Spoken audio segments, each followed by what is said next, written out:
नमस्कार दोस्तों, आज हम लेके आए हैं हमारा राजस्थान कक्षा 6 के अध्याय 4 राजस्थान के प्राचीन सभ्यता स्थल। आज इस अध्याय 4 के बारे में एनालाइज करेंगे कि हमारे प्राचीन सभ्यता स्थल कौन कौन से थे और वहाँ से कौन कौन से साक्ष्य भी प्राप्त हैं। तो ठीक है दोस्तों, आगे चलते हैं हम अभी। ये है हमारा आज का अध्याय, राजस्थान की प्राचीन सभ्यता स्थल। तो आप जुड़े रहिए और राजस्थान की प्राचीन सभ्यता स्थल को आप अच्छे से पढ़िए। आप भी किताब ये लेके आइए, खरीद लें, परचेज़ करें और इनको बार बार रिवीजन करें। इन किताबों से एक बार कुछ नहीं जाता है। किसी भी एग्ज़ाम हो, चाहे आरपीसी का हो, कर्मचारी चयन बोर्ड का हो। तो ठीक है दोस्तों, स्टार्ट कर रहे हैं। मानव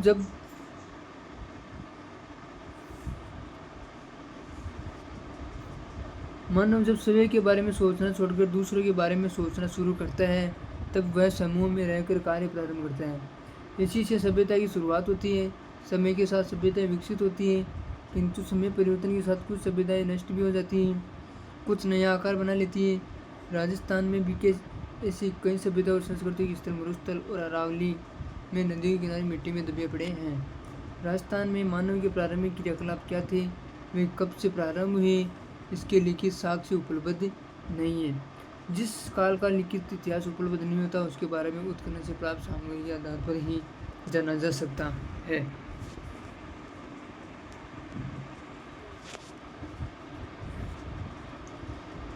उत्खनन से प्राप्त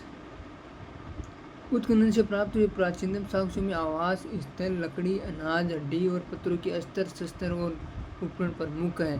चूँकि प्राप्त उपकरणों में पत्थरों के उपकरणों की संख्या अत्यधिक, प्रारंभिक युग को प्रस्तर युग कहा गया है। प्रस्तर युग में मानव अपनी आवश्यकता पूर्ति के लिए जानवरों का शिकार करता था अथवा जंगलों से कंदमूल एकत्र कर अपना पेट भरता था। अतः उसने पत्थर से कुल्हाड़ी, गंडास, चूड़ा जैसे उपकरण बनाए। मानचित्र 4.1 को देखकर जाने की राजस्थानी प्रस्तर युग के उपकरण मुख्यतः बनास, गंभीरी, बेड़े, चोर, चंबल नदी घाटियों और सेलाइयों में बहुत आयात में मिलते हैं। ये नदियाँ दक्षिण राजस्थान की तरफ है और ये मध्य प्रदेश, चंबल है जो मध्य प्रदेश की तरफ से निकली आती है। प्रस्तर युग के बाद ताम्रकांस्य काल तथा उसके पश्चात लोह युग के अवशेष प्राप्त होते हैं।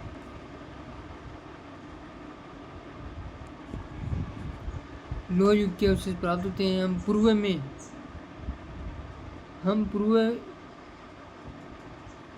पूर्व में पढ़ चुके हैं कि मानव शिकार से पशुपालन और कृषि कार्य की ओर अग्रसर हुआ।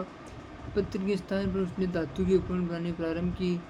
धातुओं में भी सर्वप्रथम तांबे का उपयोग प्रारंभ किया। राजस्थान में ताम्रकांस्य सभ्यताएं अवशेष कालीबंगा, गणेशपुर और आडवा आदि क्षेत्रों से प्राप्त हुई हैं। ठीक है दोस्तों, ये है 4.1 कालीबंगा सभ्यता अवशेष। ये देखो दोस्तों, आपको दिख रहा होगा, ये कालीबंगा सभ्यता का स्थल है। बस ये ऐसे अवशेष बचे हैं वहाँ पे। ठीक है दोस्तों,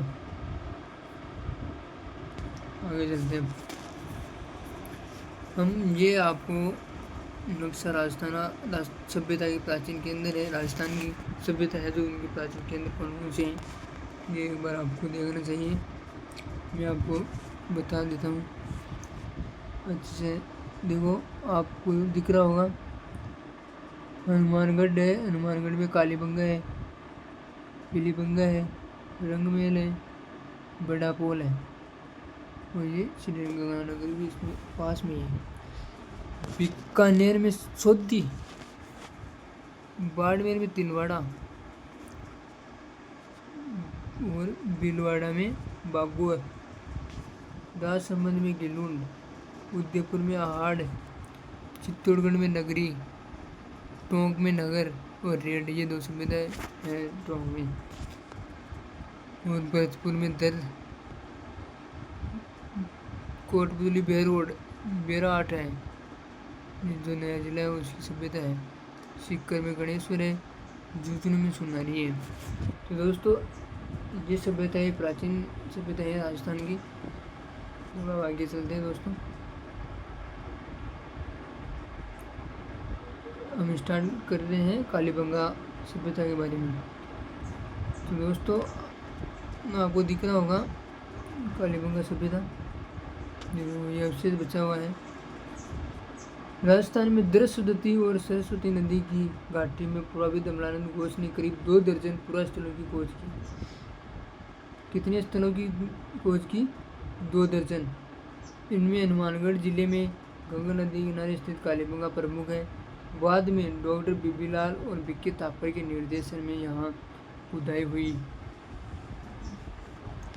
खुदाई में यहाँ सिंधु सरस्वती सभ्यता काल का एक नगर मिला, जिसके मकानों में ईंटों का प्रयोग किया गया था। मकानों में 4-5 बड़े तथा कुछ 4-5 तो बड़े और कुछ छोटे कमरे होते थे। बस्ती के गंदे पानी निकास के लिए लकड़ी ईंटों की नालियाँ बनी हुई थी।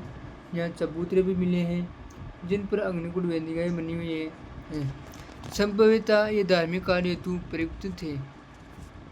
तो ठीक है दोस्तों, आगे चलते हैं। दूसरे टीले के उत्खनन में 2 टीले से प्राप्त हुए हैं।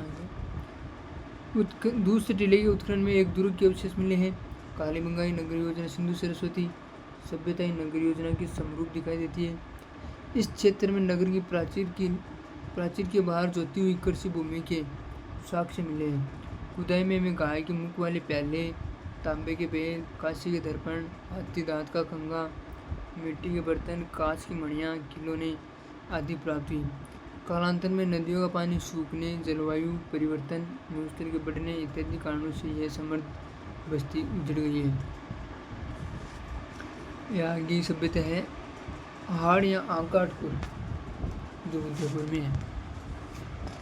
मुझे साक्ष्य मिल रहे हैं। उदयपुर के पूर्व में हाड़ बेड़स नदी के किनारे 2 टीले दिखाई देते हैं, जिसको स्थानीय लोग धूलकोट कहते हैं। यह बस्ती पहले ताम्रवती तांबावती के नाम से जानी जाती थी।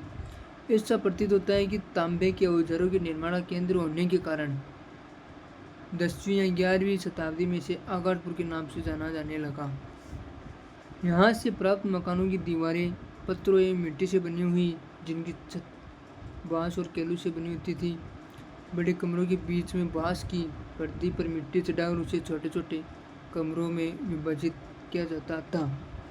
मकानों में 4 से 6 चूल्हे मिले हैं, जो संयुक्त परिवार या सामूहिक भोजन विधि के साक्ष्य हैं। उच्च कोटि के चावल उत्पादित होते थे। हाड़ में भट्टीनुमा चूल्हा भी मिला है। इसमें यह माना जाता है कि यह तांबा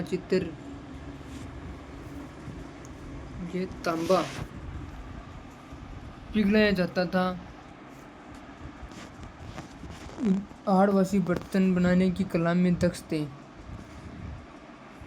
यहाँ मिले लाल बुरे मर्दबान हाथ की सफाई तथा अलंकरण से उत्कृष्ट थे।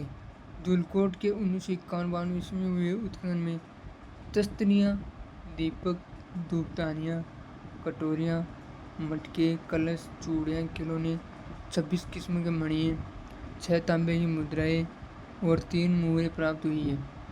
ऐसा प्रतीत होता है कि प्राकृतिक प्रकोप से विध्वंस हुई इस सभ्यता के लोग उत्तर पूर्व और दक्षिण पूर्व की ओर बढ़े तथा गिलोड ने भगवानपुरा जैसे स्थान बसाए। यानी ये प्राकृतिक प्रकोप के कारण ना,